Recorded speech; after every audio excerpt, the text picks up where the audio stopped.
I have been looking forward to this one. This particular speech holds a really special place in my heart because it was actually the first inauguration speech I ever watched. And I also watched it live. Now, whenever I'm analysing these inauguration speeches, I'm always trying to do it from as unbiased a place as possible. Try not to factor in too much the time that the speaker was speaking in, the political affiliation that the speaker had, looking at the speech purely from a technical standpoint and what they're doing well from a technical aspect, what they're not doing well from a technical aspect.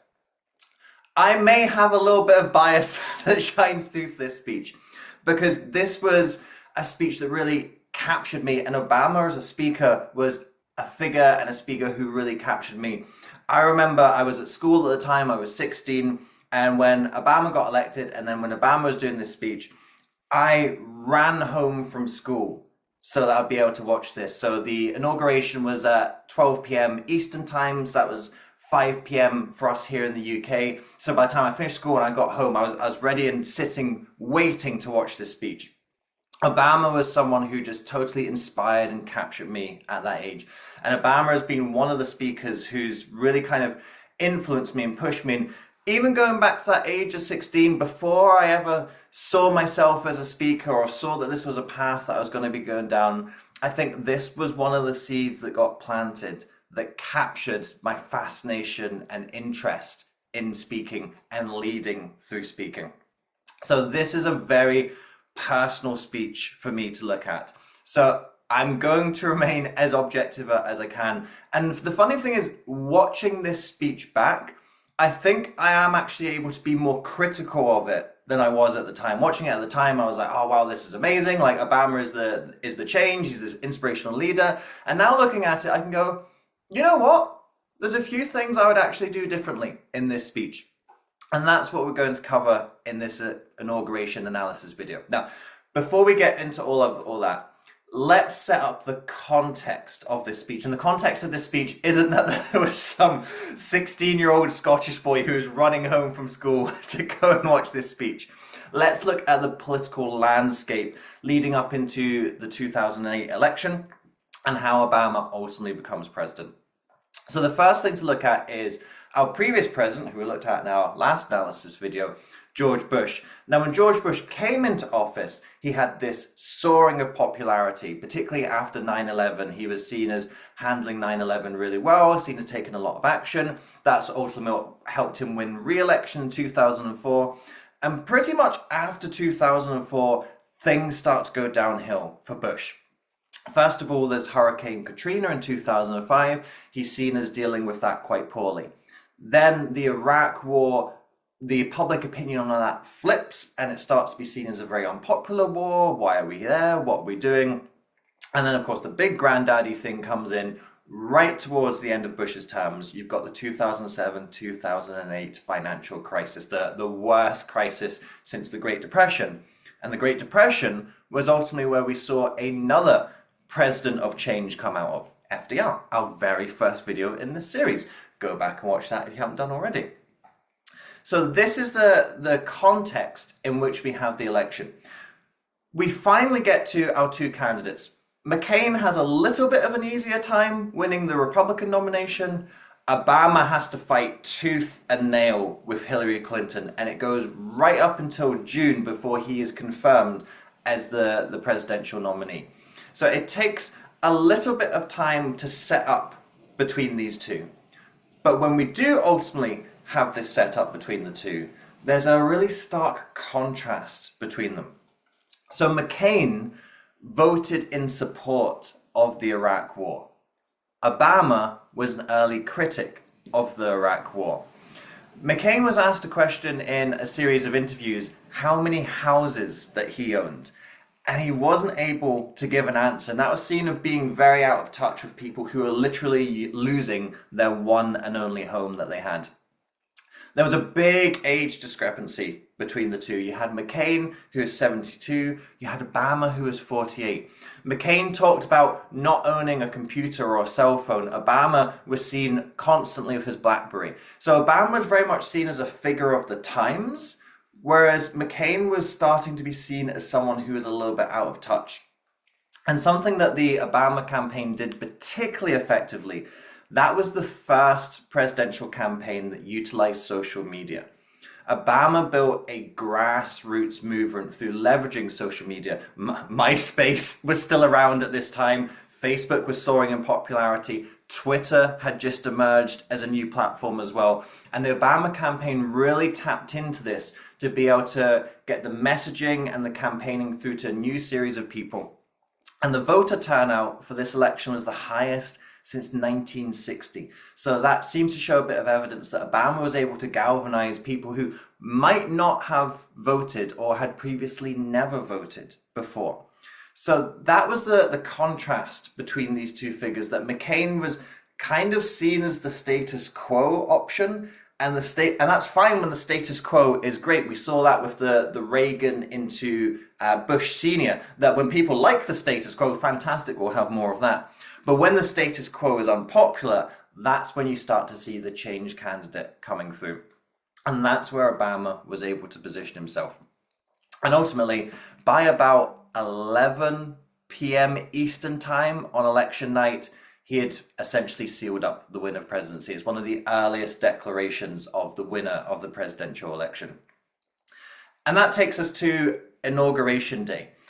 So a factor to think about an Inauguration Day, the theme of Inauguration was a new birth of freedom. And that's the unofficial title of this speech.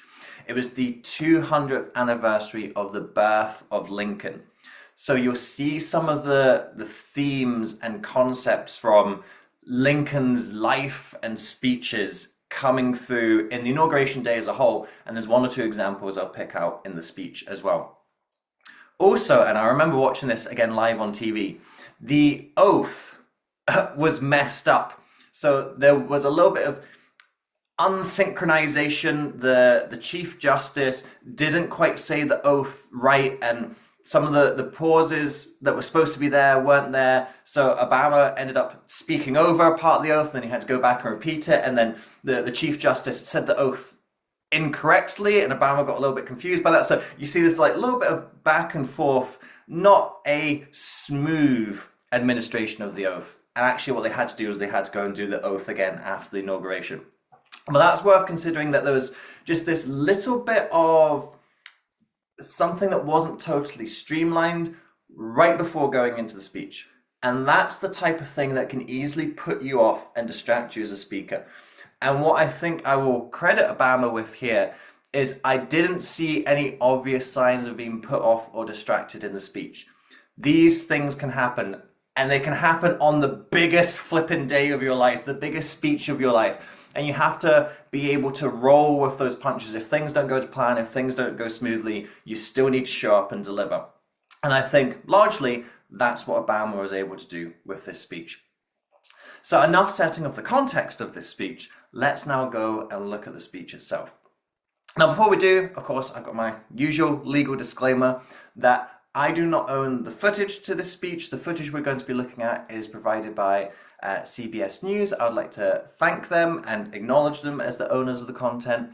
I do not claim ownership of the content. This is for informational, educational purposes only. Now, with that disclaimer out of the way, let's look at one of my favorite personal speeches, the 2009 first inauguration of Barack Obama. My fellow citizens, I stand here today. Do not begin your speech if your audience are not paying attention. What we see here is Obama comes up to the podium and the audience are still whooping and cheering. All the people behind him are still standing up. And what Obama does in that moment is he then commands the space and commands the audience's attention. Having that initial phrase of my fellow citizens, but then don't launch straight into the speech. Having that pause and going, I'm here, I'm ready to speak, and waiting for the audience's attention. You see the people behind him sitting down. It is still quite noisy in the crowd, but it's a big crowd to manage. When we are speaking, we're usually going to be managing a smaller crowd than this. Don't speak when the audience are not paying attention. So come up onto the stage. You can have that period of pause and silence.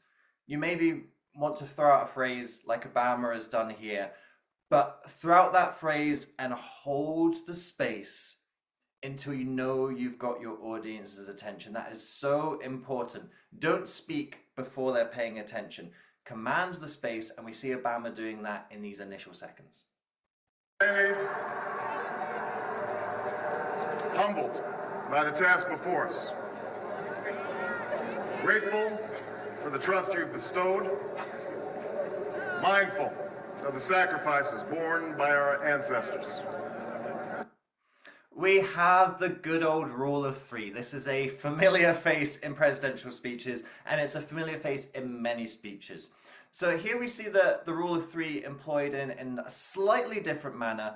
Sometimes the rule of three is just saying three words in succession. So it might be, I look tall, handsome, and intelligent. That would be a rule of three, and it would also be an untrue rule of three as well. Here we see a different variation of the rule of three is it's three successive clauses.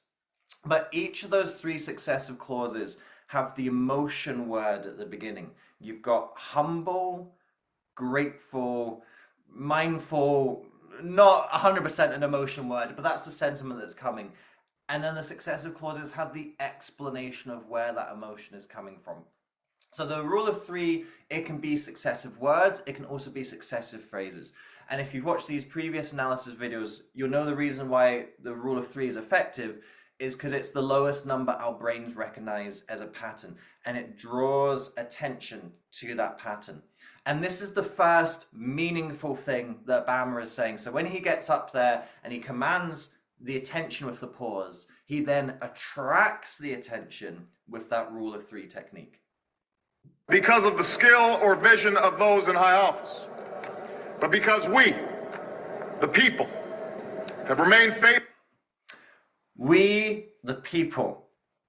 This is a well-known and meaningful phrase in American culture.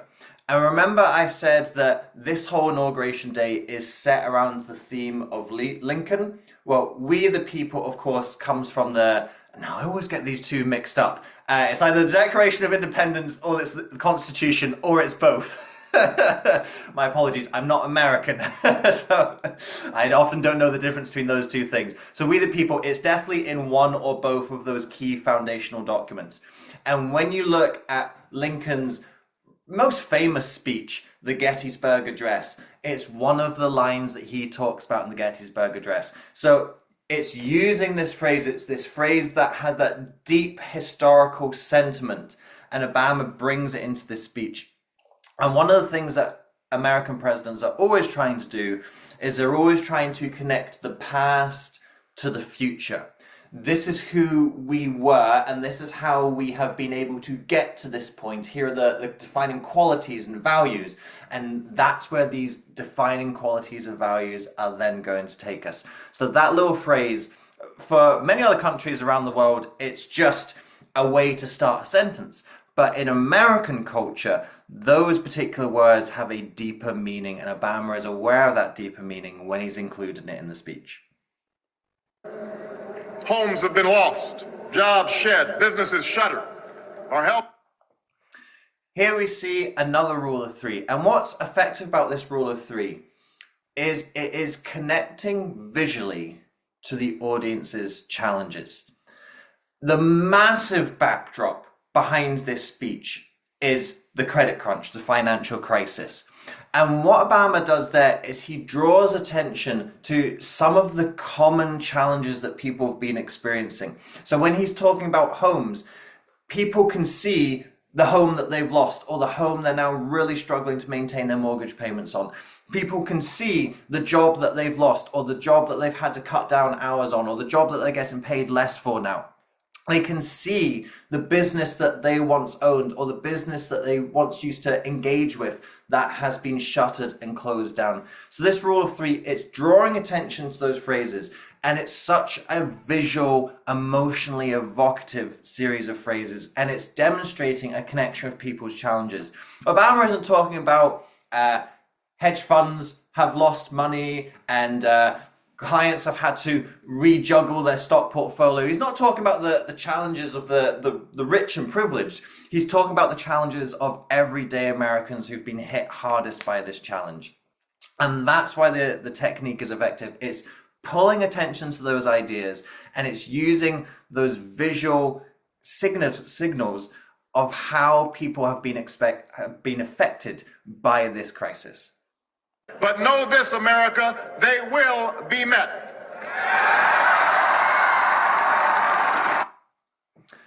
One of the things that I've given presidents stick for in previous inauguration speeches is when they say a conviction statement, when they have some of that strength and vigor come into their speech, they don't allow the strength and vigor to sit with the audience. They start rushing into the next idea, and quite often you get that applause break and they have to stop and backtrack over it.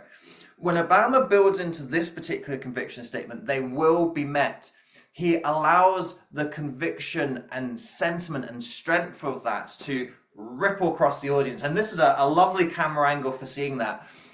This is something that we don't often see in terms of the camera work of the inauguration speeches. A lot of the time they are speaker-centered. Quite often we have just seen the camera stay there for the entire 15 to 20 minutes. We're now going into the 21st century camera work, and things have to be a lot more mobile and switching things up because people's attention spans are shorter.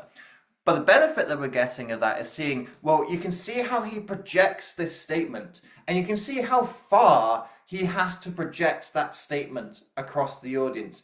It needs to take time energetically to reach the back of the crowd and build that emotional reaction. That's not going to happen in the microseconds between finishing one sentence and starting the next.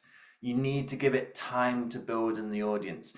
And Obama, when he says this statement, he doesn't say the statement, hear the audience reaction, and then stop himself speaking. He says that statement with the intention of getting that audience reaction and giving himself the time to build and create that emotional response in the audience.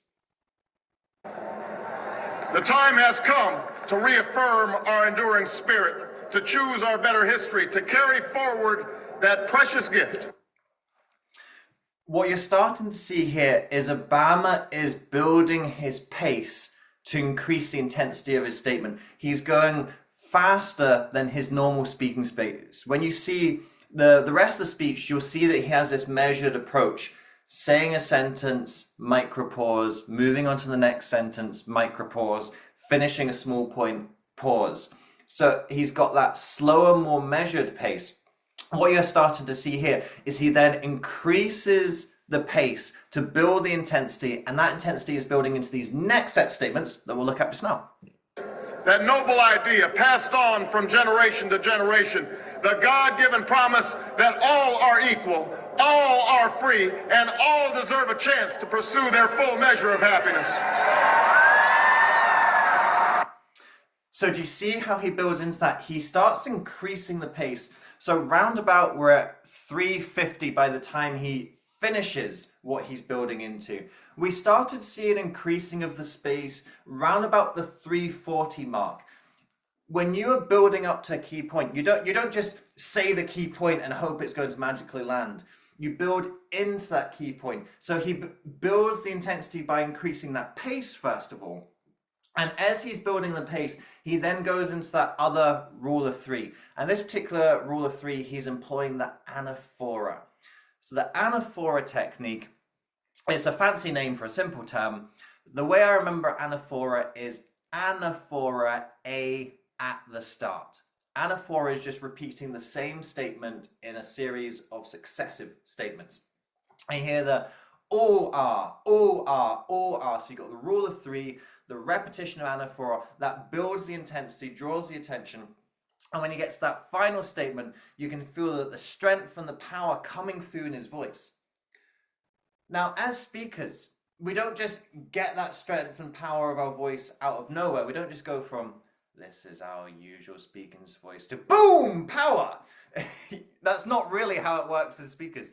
We have to build into that vocally for ourselves. We've got to summon that energy, to put that energy into our voice. And that's what you see in this segment of the speech here. Obama builds the intensity through his pace. He then goes into the rule of three, anaphora technique, boom, boom, boom, boom. And then you hear, you get that energetic response from the audience because you have built and generated that energy as the speaker. That energy, if you don't build into that as the speaker, you aren't going to generate that in your audience. So this is really just like a masterclass in this part of the speech of how you put that power and emphasis into your voice and how doing that in the voice builds the emotional reaction in your audience. Rather, it has been the risk takers, the doers, the makers of things, some celebrated. What technique is this? Well, it's another rule of three, isn't it? The risk takers, the doers, the makers of things.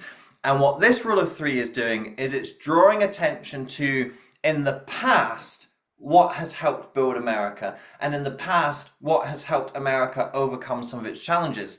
And so Obama is drawing upon the past to inform the future. Right now, they're in the midst of a financial crisis. As we've heard, homes, jobs, businesses have been lost. And what Obama is pointing to is the way that we're going to get through this is through the collective action, is through that hard-working spirit and ethic that installs the American person and the American character. That's what this rule of three is designed to do. The rule of three is always going to draw attention, but as a speaker, you've got to think about, what am I trying to draw attention to? And previously, Obama used the rule of three to empathize with the challenges. Hey, look, I know you've lost your homes. I know you've lost your jobs. I know you've lost your businesses. Now what he's doing is using the rule of three to draw attention to the solutions. Here's how we're going to get ourselves out of this predicament and out of this crisis. For us, they packed up their few worldly possessions and traveled across oceans in search of a new life. One of the things that we didn't see a lot of in our initial presidential inauguration speeches was any type of body language, to be honest, but in particular the gesture. We saw a little bit of that with Kennedy's speech, and then it wasn't really till we started to get into the 90s era, Bush Sr. and Clinton, that we started to see the gestures becoming a little bit more commonplace. Now, when I talk about gestures, gestures are a hugely important part of modern speaking for sure. But I don't want people to fall into the trap of it's gestures for gestures' sake. Gestures are all about extending the words that you're saying. And what you see here is an example of that. When Obama talks about going across oceans, the gesture looks like going across oceans. So it's a gesture that matches. If he went, they went across oceans, it's a bigger, more energetic gesture. But it doesn't match going across oceans. This gesture matches going across oceans. That's what you're aiming to do with your body language. Your body language is an extension of the words that you're saying. Your body language is an emphasis and a supplement to the words coming out your mouth.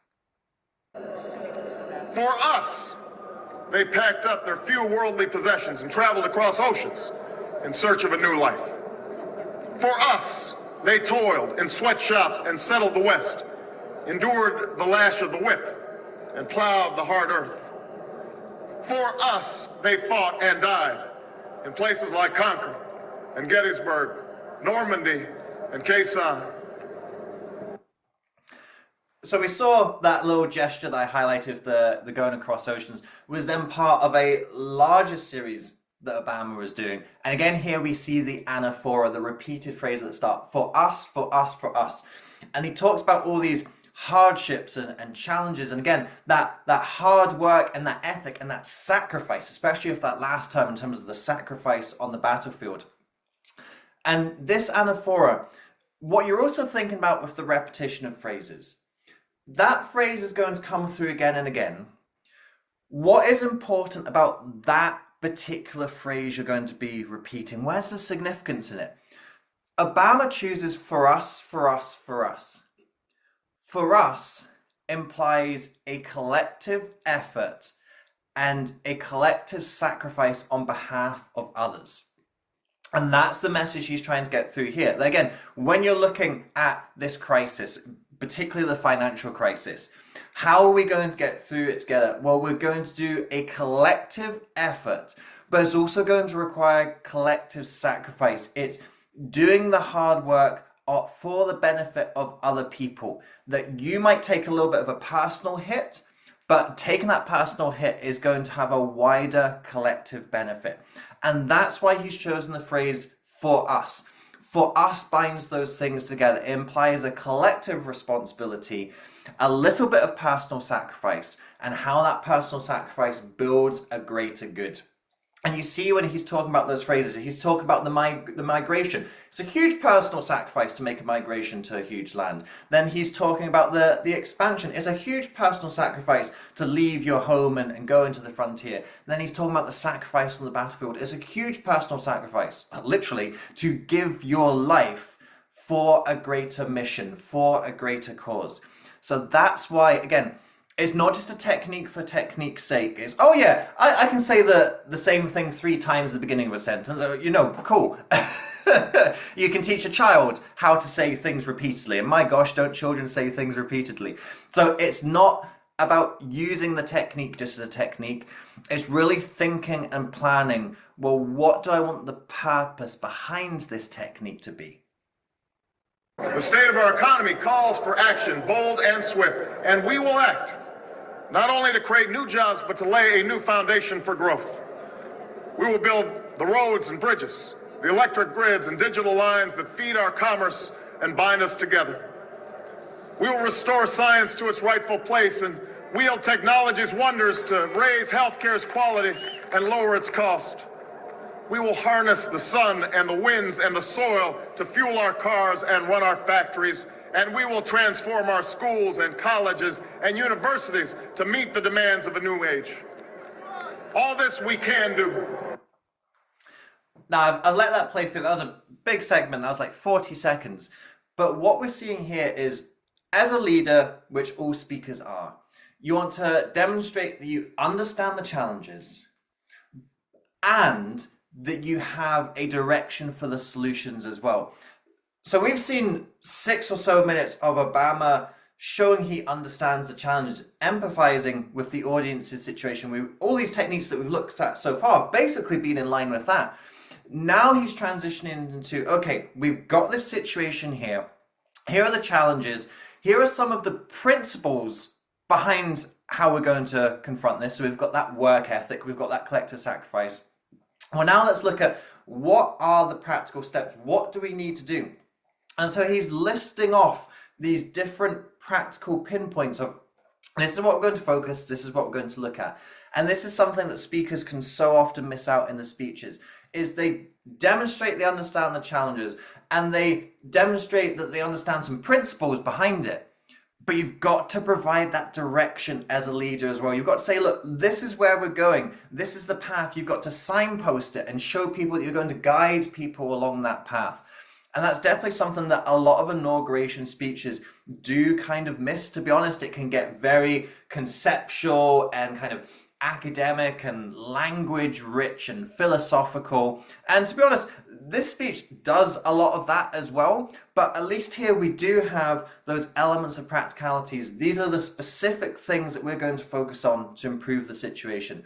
That's what you've got to highlight as a speaker as well. What specific things are you going to do as a leader? And most importantly, what specific things are you going to guide your audience to help them to do to build into a solution?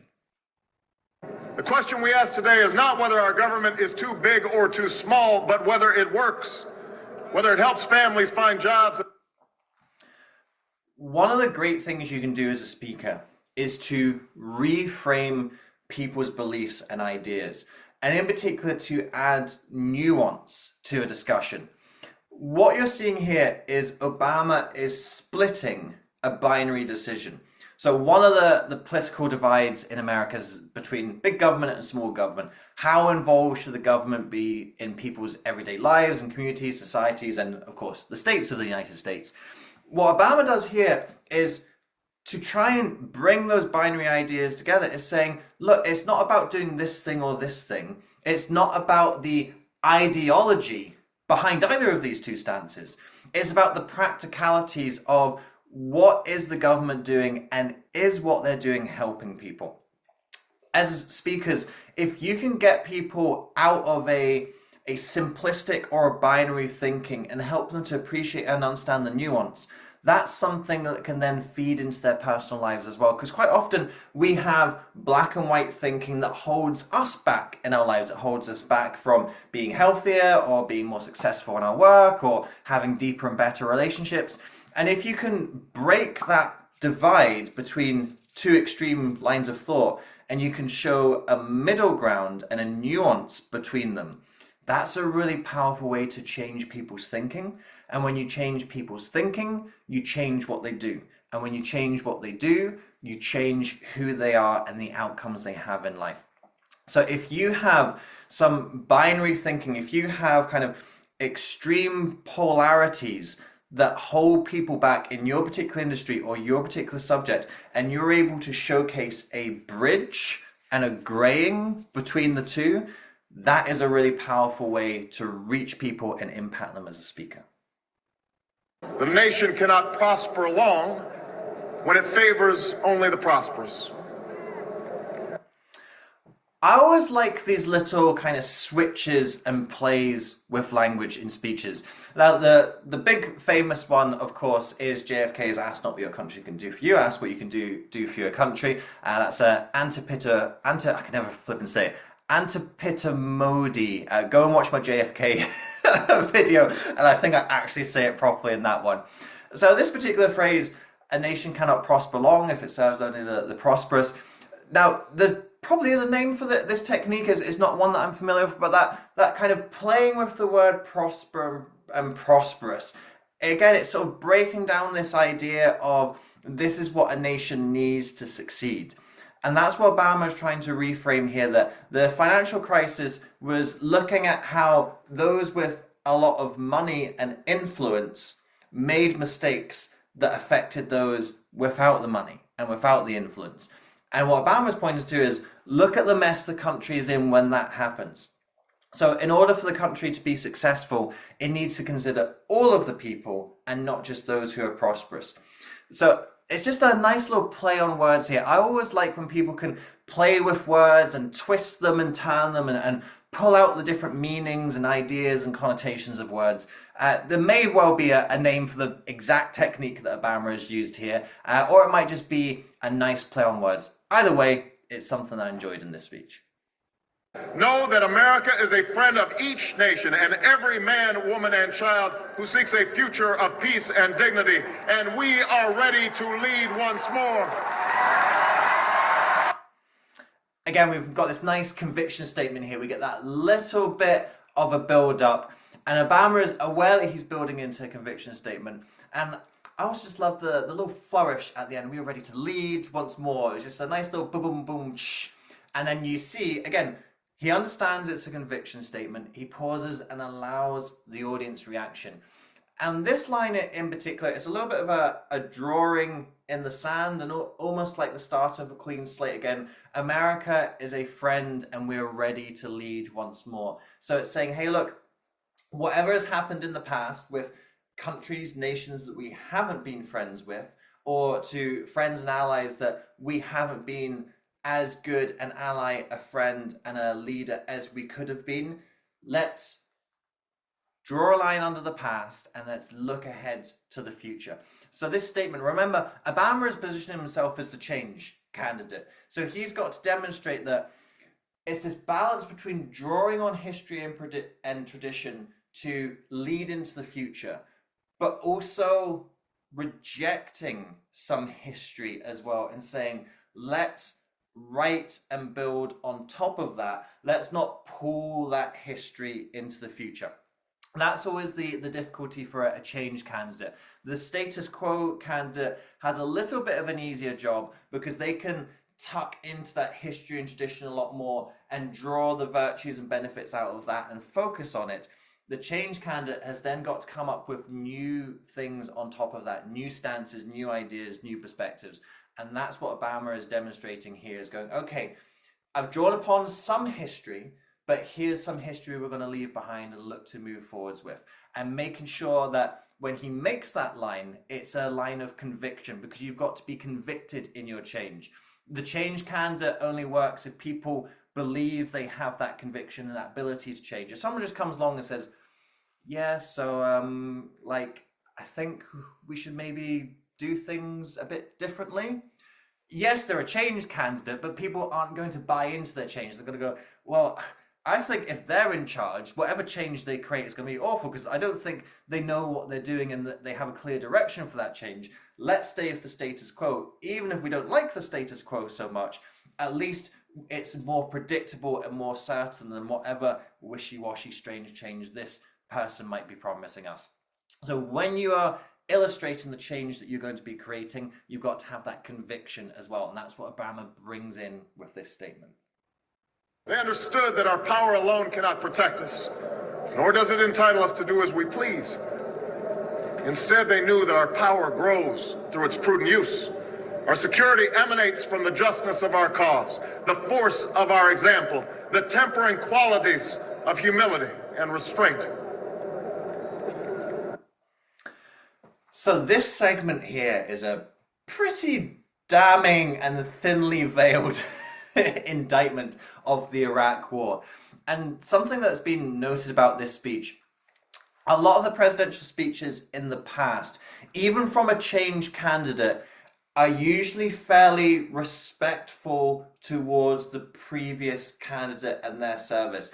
So often we see those opening lines of the speech being like, I'd like to thank the previous president for all their service and hard work.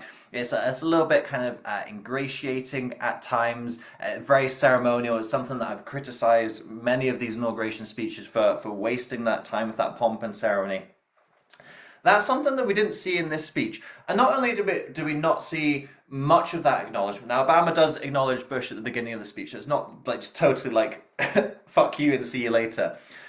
But usually the speech focuses on, here's the good things from the past, and here's the good stuff I'm going to do in the future. What we see here is, here's what's been messed up about the past. And who messed up this? It's the guy sitting behind me. So this speech was noted for a particularly damning and critical tone towards the previous administration that we hadn't really seen in inauguration speeches before. And this is probably where we're starting to see that political polarization in these inauguration speeches. Now, that political polarization has certainly existed in the politics of America before then, and of course the politics around the world. But this inauguration speech was always seen as, well, this is where we come together and we forget our differences for a time, and we're all Americans, and this is the ceremonial, peaceful transfer of power. But now we're starting to see that even in these speeches, we see some of that partisan rhetoric coming in as well. So this is a critical tone that comes in from Obama. And it's not something I'm saying is like necessarily good or bad. I think, to be honest, when you're the change candidate, I think you've got to point out the things that you think are wrong. You've got to point out the injustices. You've got to point out the inequality. You've got to point out the unfairness. And if there has been a massive mistake made in the past, I think you do need to point that out. But I do think this is an interesting observation of where we start to see some of the rhetoric is changing in these inauguration speeches. And we're definitely going to see that in the ones to come. You know who's coming up next in the roster. So that we are going to see some of this more critical, direct rhetoric towards previous administrations and previous presidents coming through. And this, I think, is where we're starting to see a signaling and a change of the times. And who knows, we're going to have the 2025 inauguration speech as well. And whoever candidate that happens to be, it will be interesting to see, well, what rhetoric feeds into that. Now, of course, you don't usually have this rhetoric when it's the same party taking over, when it's Democrat to Democrat or Republican to Republican. But when you see that swapping of parties, that's when you start to see this rhetoric coming in a little bit more. So absolutely, you've got to point out the mistakes of the past. But I think what we're seeing here is a bit more of a direct challenging confrontation of that rather than skirting around the edges and being a little bit more implicit about it. And for those who seek to advance their aims by inducing terror and slaughtering innocents, we say to you now that our spirit is stronger and cannot be broken. You cannot outlast us, and we will defeat you. I love the cadence and rhythm of Obama's voice in this. And it demonstrates that conviction comes in lots of different forms. Conviction isn't just about being loud and bold and this is what I'm going to do. Conviction also comes in the rhythm and a musical quality. And you can hear the variation that comes through. Obama speeds up and he slows down, and he speeds up and he pitches high and he pitches low, and he becomes louder and quieter. You see this just little turning of the dials coming through, and it creates this rhythm and this quality. And that rhythm and the quality is what draws our attention into it. And I think what this demonstrates is so many speakers, definitely like beginner speakers that I work with, have this idea of, in order to be taken seriously, they need to be like really loud and bold and extreme. And that's just not true. You can see what a great cheer, an emotional reaction, that style of speaking does. And it's not this like booming grand oratory. It's not like a Martin Luther King who spoke just a little bit further down that picture there. It's got a softer, more poetic musical quality that you can still hear the strength in the words coming through, but it doesn't have to be this big, loud, booming aspect. And this is a clip that I'd highlight as an example to speakers, is that there are many ways to bring conviction and strength into your voice.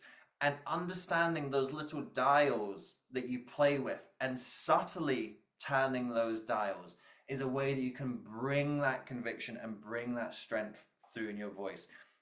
An example to all speakers: it doesn't matter if you are big, small, loud, quiet, extrovert, introvert, you have a way to bring strength to your words if you understand the way that you utilize and play with your voice as a speaker. We are a nation of Christians and Muslims, Jews and Hindus, and non-believers. So this is an interesting passage, an evolution of the inauguration speeches. If you look at some of the older inauguration speeches, they talk about God and Christianity. And then as the decades go through, they start to acknowledge other religions. They talk about Jews, they talk about Muslims. What we see here, this is the first inauguration speech that acknowledges non-believers as well. So much of these speeches have been rooted in religious ideology.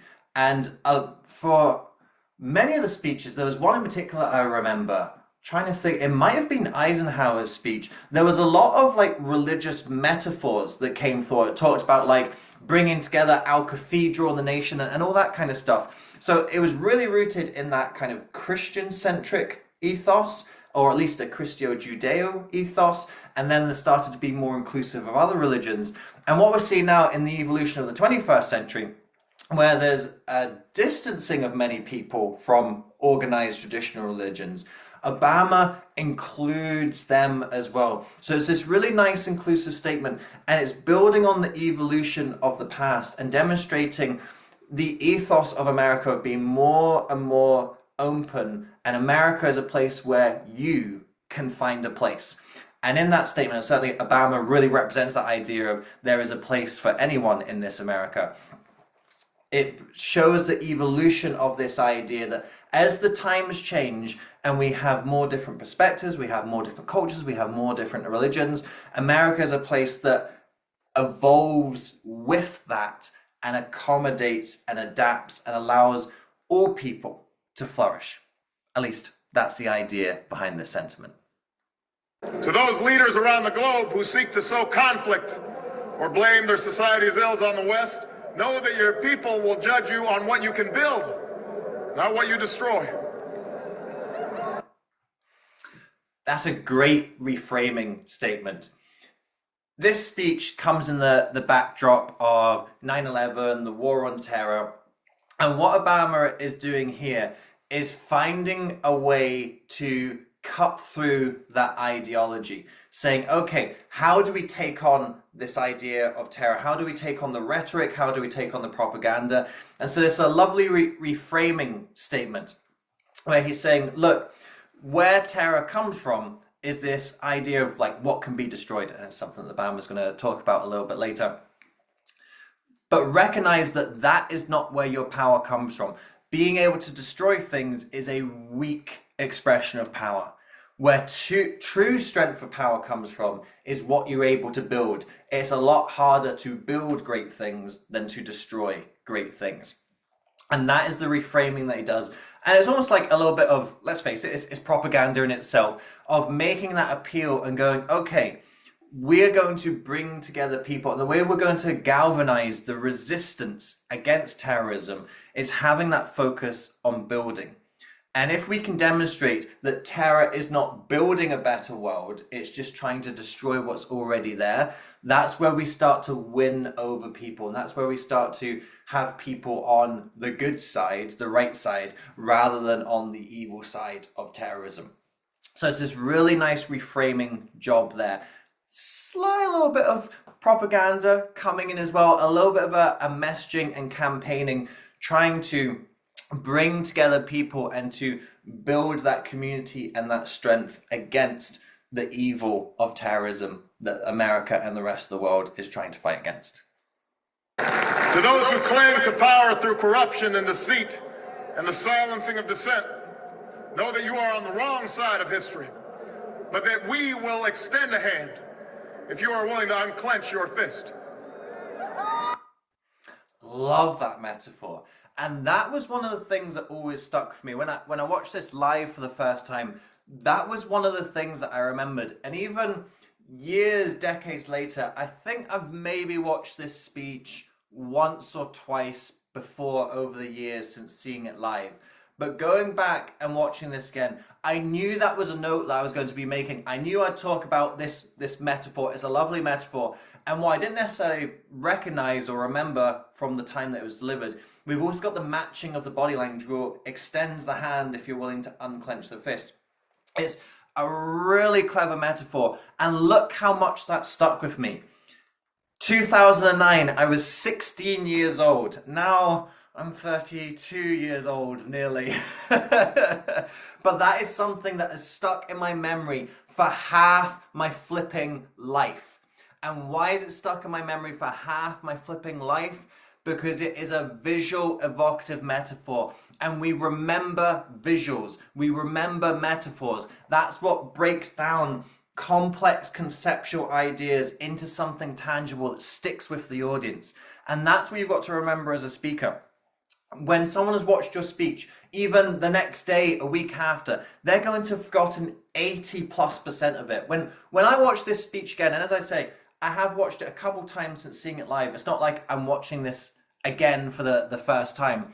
I'm watching this, and most of this stuff, like, I'd forgotten.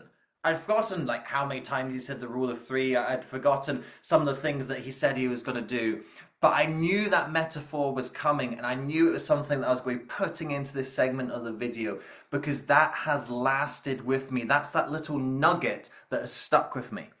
And that's what you're trying to do as a speaker. The audience is going to forget most of your key ideas. But what is something that you can make stand out of your speech, something that's going to stay with your audience? Because what I remember with this, the message of this speech that I remember, that metaphor of we'll extend the hand if you unclench the fist. The message of this speech is we're willing to draw a line under things. We're willing to walk towards new peace, new cooperation, but you've got to stop the hostility.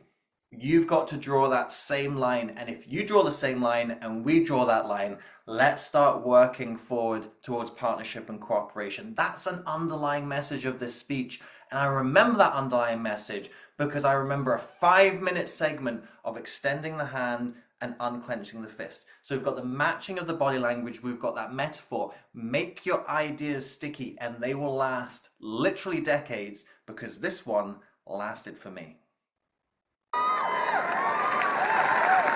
To the people of poor nations, we pledge to work alongside you to make your farms flourish and let clean waters flow, to nourish starved bodies and feed hungry minds. Did you notice that? Flourish, nourish. Now, it wasn't a direct rhyming couplet. It wasn't like there was once an old man from Flourish, and when he ate food, it made him nourish. Like, it wasn't a direct rhyme like that. It's more of the subtle inbuilt hip hop rhyme, to be honest. And it's something, and this is going off on a bit of a tangent. It's something that really makes Eminem stand out from a lot of other rappers. And a lot of rap and hip hop, it was built on that idea of rhyming couplets, is you rhyme words at the end of successive clauses. And what really made Eminem stand out, and one of his signature styles, was he would rhyme words within clauses. Now, I believe that Obama has a little bit of a hip hop influence as well. It's a style of music that he's often listened to. And I wonder if just a little bit of that sentiment is coming through here. It's this idea that you can create rhyme and rhythm throughout your words. It doesn't have to be this structured setup, limerick, rhyming couplet style. So there's this natural inbuilt rhythm. And when we hear that rhyme within the words, we get a little bing, bing, bing in our brain. Our brain goes, oh, those things match. And when our brain identifies things that match, it starts to build a connection. It starts to build a memory and a framework around it. So this is a really subtle and nice skill, not something to put through the entirety of your speech and try and create this sort of like rhyming couplet rap. But when there are opportunities to bring in those rhyming words, it's a really nice subtle way of drawing people's attention into the ideas that you're sharing. They have something to tell us, just as the fallen heroes who lie in Arlington whisper through the ages. That's a lovely, solemn phrase. You've got the bookmarking of that phrase, a pause and a pause on either side, slowing things down, whisper through the ages. It's this very solemn language. It's not the heroes of Arlington shout at us through the ages. It's whisper through the ages. It's this really nice framing, a softness in that statement, using the pause, slowing things down, and then the word choice as well, the whisper. Again, very quiet and soft. And with that quiet softness comes that deep reflection, introspection, and thinking. Lovely execution in this line here. And it goes to show that the way that you connect with your audience, it's not just all about that rising crescendo, building into those conviction statements, that increasing the pace and the rhythm and turning all the dials. Sometimes the way that you really build that connection and draw people's attention is the slowing and softening. And again, this is a message that I direct beginner speakers to, is this idea of, if you want to be impactful and effective, there are many ways to be impactful and effective and draw people's attention. And that pausing and slowing and soft word choice is a powerful way to connect with your audience. So don't think that connection only happens at one end of the scale. It happens at the other end of the scale as well. It is ultimately the faith and determination of the American people upon which this nation relies. It is the kindness to take in a stranger when the levees break, the selflessness of workers who would rather cut their hours than see a friend lose their job, which sees us through our darkest hours. It is the firefighter's courage to storm a stairway filled with smoke, but also a parent's willingness to nurture a child that finally decides our fate. This is a lovely visual demonstration. It's marking both the challenge and the solution. And what Obama focuses here is he focuses on recent challenges that are in the living memory that people have had here. It's not talking about the Civil War. It's not talking about the Great Depression. It's not even talking about Vietnam. There's plenty of people in this audience who were born after Vietnam who have no living memory of it. But when he talks about the levees, he's talking about Katrina. When he's talking about reducing hours, he's talking about the financial crisis. When he talks about the firefighters, he's talking about 9/11. So those visual demonstrators, they are going to connect with the audience far stronger than a Civil War, Depression, or Vietnam reference because people remember those things. They lived through those things. They lived through Katrina. They are living through the financial crisis. They lived through 9/11 and the subsequent aftershock of 9/11 as well. So he has these really visual demonstrations and people can see these pictures in their mind. What you're trying to do as a speaker is you're trying to activate the audience's imagination. You're trying to have this visual connection with them, because when they see themselves in your speech, when you then start to point towards the directions, the solutions, the aspirations, if they see themselves in the challenges you describe, they are going to see themselves in the solutions that you demonstrate as well. If you talk about challenges and people are like, yeah, this speech doesn't apply to me, and you start talking about these solutions and targets and aspirations, look how wonderful things are going to be, the audience also go, well, I don't see myself in that either. He's talking about these things, but these are for someone else. They are not for me. What we're seeing here is drawing people into that visual representation of the challenges. They can see themselves in that challenge, and Obama does this by drawing upon the recent challenges rather than talk about far off challenges that people can't connect with and they don't have that lived memory of. So these visuals are going to be a lot stronger. And again, what do we have here? Well, we technically have 4 things that he says, but I would say that there is another rule of 3 that comes through. He draws upon 3 recent examples that people can all remember, that they've lived through, and they're going to emotionally connect with. This is the meaning of our liberty and our creed, why men and women and children of every race and every faith can join in celebration across this magnificent mall. Again, we're seeing gestures that align with what Obama is saying. So when he talks about across this magnificent mall, he scans his hand as if he's going across this magnificent mall.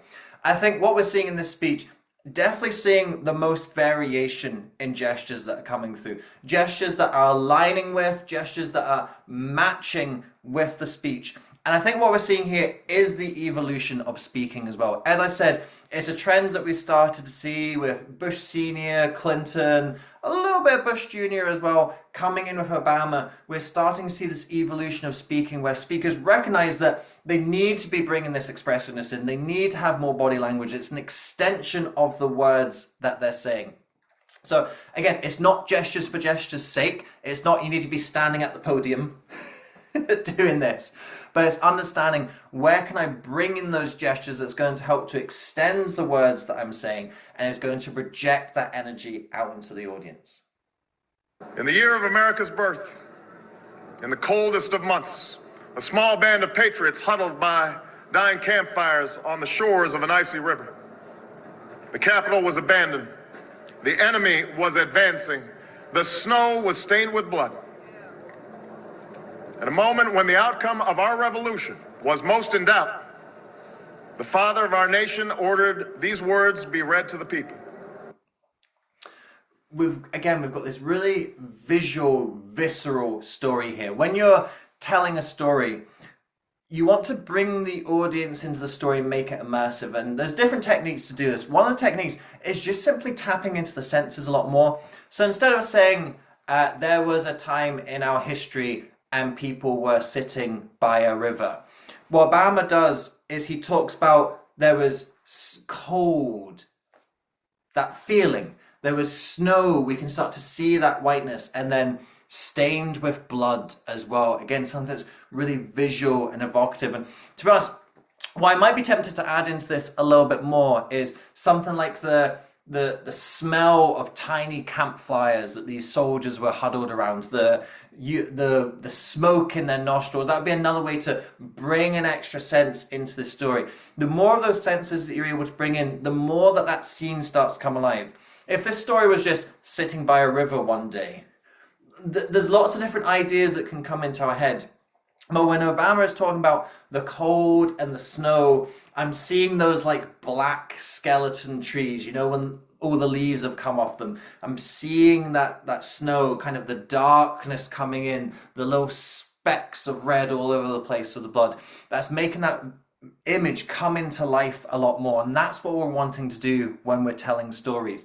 We want the audience to be seeing similar pictures. Because if all the audience is seeing different pictures in a story, then that audience isn't really connected with you and also with one another.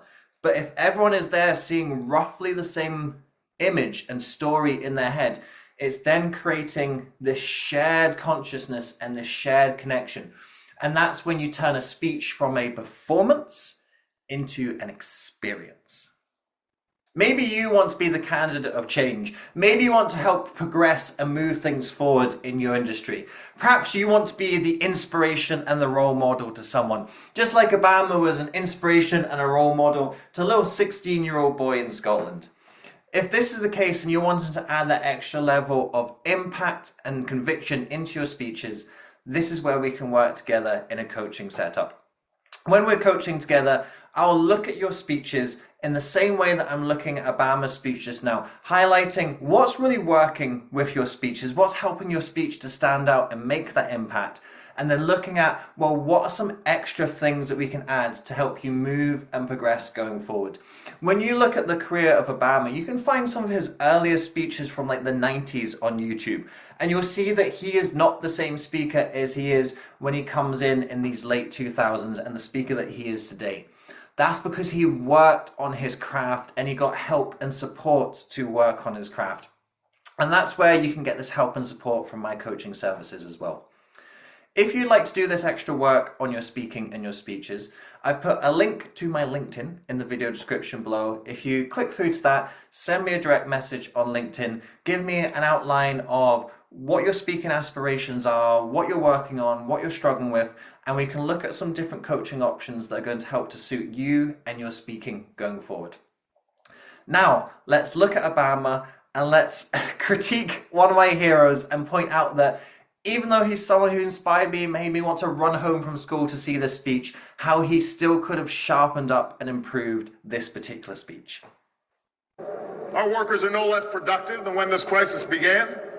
Our minds are no less inventive. Our goods and services no less needed than they were last week or last month or last year. In the previous part of this video, we mentioned a lot of different examples of the rule of three. And here we see another example of a rule of three. And we actually see a rule of three within a rule of three here. So we've got the three successive statements, and then we've got the repetition of words right at the end of the last statement. Last day, last week, last month, last year.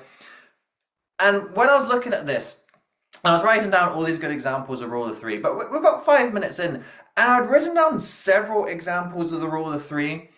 And what I started to feel here was, okay, there's a little bit of an over-reliance on this particular technique. The reason why we use a technique like the rule of three is to draw attention and to highlight something. It's like an underlining.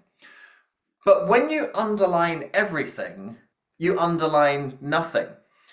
And it's not that we don't want to be finding different ways to draw the audience's attention to key messages. It's that we need to find the variation in those techniques. Something that really impressed me about Eisenhower's inauguration was the amount of different literary techniques that he used. And if you look ahead to the next inauguration, which was JFK, JFK brought in all of these obscure techniques, like, for example, the Antipati Modi, which I still can't flip and remember the exact way to pronounce it, but ask not what your country can do for you, ask what you can do for your country. He even had the syllable rhythm in his words. And again, this was something that I highlighted in JFK. He had a series of statements that all had the exact same syllables in it. So using these obscure ways to vary things. And there's lots of extra literary techniques that could be brought in. We've got things like alliteration, for example, that could come in. And I feel that Obama's just lent a bit too much on the rule of three. It is an effective technique, but I think Obama's got enough literary skill to work out different ways to highlight statements than just using this same technique over and over again. So although I think his examples of the rule of three were very good, the ones that we highlighted, I'm now starting to think, certainly by this point in the speech, if I was looking at this as a speech writer or indeed the speaker delivering it, I'd go, okay, what's a different way that I can highlight the same point? Can I use a different technique, perhaps even using almost the exact same words, but just spinning it in a slightly different way, because then that keeps it novel and engaging and exciting for the audience. And the more that you can attract their attention in different ways, the more you're going to help that message to last with them as the audience. As for our common defense, we reject as false the choice between our safety and our ideals. This is a dead, clunky way of saying it. We reject as false. And I think what we're seeing here is a difference between a writing voice and a speaking voice. Our writing voice and our speaking voice, I think we've talked about this in other inauguration videos. How we write and read, something can sound fine when we write it, and it sounds fine when we read it. But when we start to say it, it doesn't sound right. It doesn't sound how normal people speak. And I think this is a critique that can be leveled at Obama in general, is he's this very educated man, gone to Harvard, been a lawyer, he's got this rich vocabulary and this educated way of speaking. And what can slip into that is an overly academic or wordy way of speaking that is perhaps doesn't quite connect with a common person and how they might talk. And I think this is an example that's coming through here. If I was sitting down for you with a coffee, I wouldn't say, I reject as false this idea, blah, blah, blah. I would say something like, we don't need to make a choice, or we shouldn't have to make the choice between this and this. That's how you'd say it in a normal conversation. So this reject as false, honestly, it reminds me of it reminds me of my time studying psychology at university, and when you're reading journals and writing your own papers. We reject this hypothesis as false, or the results of this study conclude that this hypothesis must be rejected. It's basically saying we didn't find evidence for the thing that we were looking for. Like, it's this overly academic, wordy way of saying things. It doesn't sound conversational. So this is an area where I think I would be looking at this, and when you're practicing it and reading it out loud, you should then be able to go, wait, hang on, no, that sounds like a reading voice rather than a speaking voice. This is something we need to go back, change the wording so it sounds more everyday, sounds more conversational. So I think Obama's fallen into the trap here of speaking in his writing voice rather than speaking in his speaking voice. This is the meaning of our liberty and our creed, why men and women and children of every race and every faith can join in celebration across this magnificent mall. And why a man whose father less than 60 years ago might not have been served at a local restaurant can now stand before you to take a most sacred oath. So this is a fantastic point, and it's one of the key ideas of ultimately actually Obama as a president. Obama recognizes the symbolism of himself when he runs for office and when he ultimately becomes president.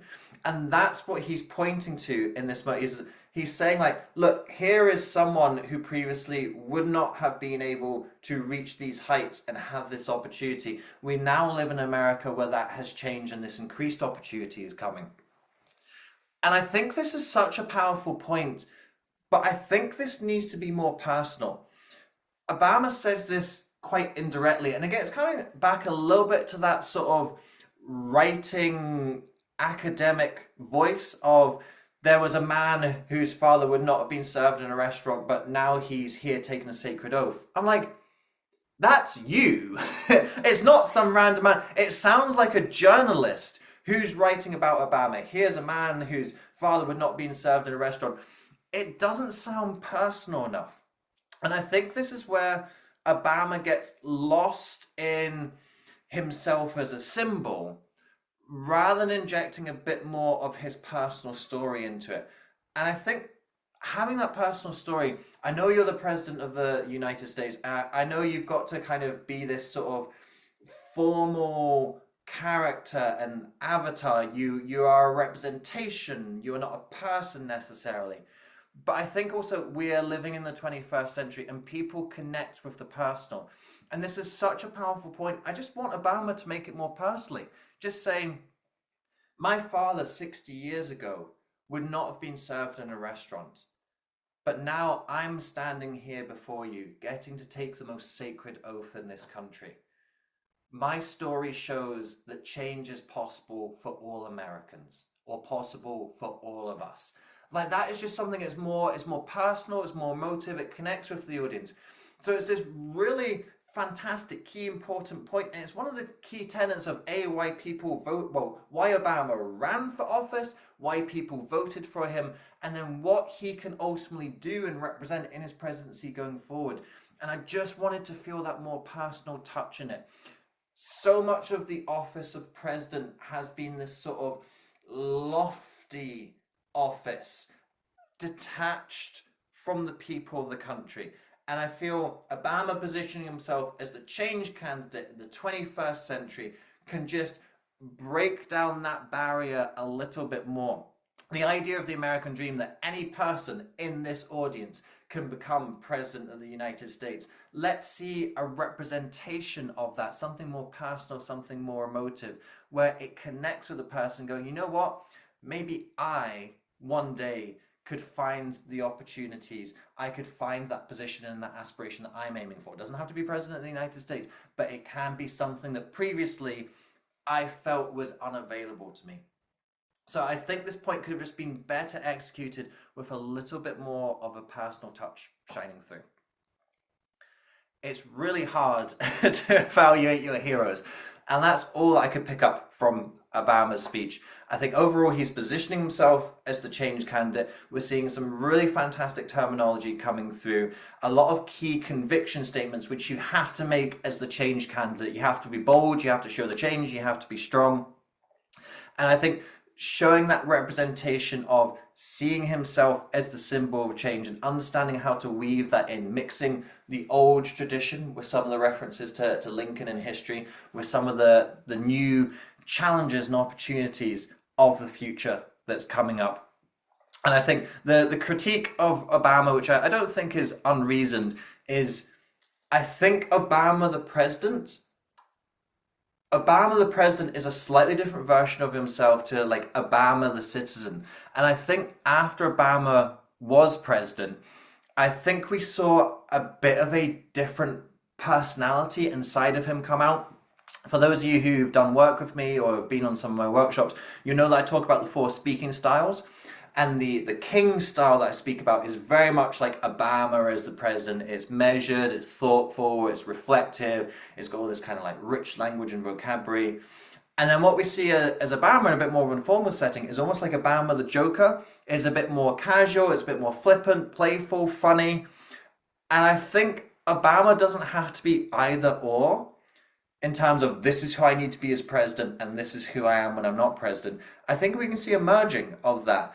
And I think if we'd seen a merging of styles in Obama, in this speech, in his future speeches, and even in, to a certain extent, his presidency, if we'd seen that merging of styles, I think we could have had an even deeper connection with the audience. There'd be an element of more relatability and more personal emotion that would come through. And that is what I think, if Obama was my client, I mean, I mean, just shoot me and go to heaven if that ever happens in life. But if Obama was my client, I'd be saying, let's take all of the strengths of this style of speaking that you employ, and let's take all the strengths of the other style of speaking that I see you employ, and let's have that merging and that synchronization between the two. I loved having the opportunity to go back and look at this speech again. As I said, I ran home from school to watch this speech. I watched it live, and I even remember in the newspapers the next day, there was a printout of the speech script, like verbatim. It was a double-page spread, and I stuck that up on my bedroom wall, and I had that there for years. And it's going back and looking and recognizing now that this was one of the seeds that got planted that sparked my interest and my passion and my enthusiasm for public speaking, because I saw how speeches could influence how we lead, and I saw that how that leadership could then influence change. And that's a creed that I believe in nowadays. That's why I'm passionate about speaking, because I watch speeches like these. I've had the opportunity to see not just the great speeches of history that change things, but seeing the speeches of now that change things too. We have this power, we have that ability in our speaking. We have the opportunity to break down those barriers, to open up new opportunities, to make people believe in themselves and believe in things that they never had that belief before. That's the power and the responsibility that we have as leaders, as speakers. And that's why I'm passionate about sharing this work, because it's something that's been infused in me through my role models and the people that I look up to in speaking. And Barack Obama is certainly a speaking role model for me.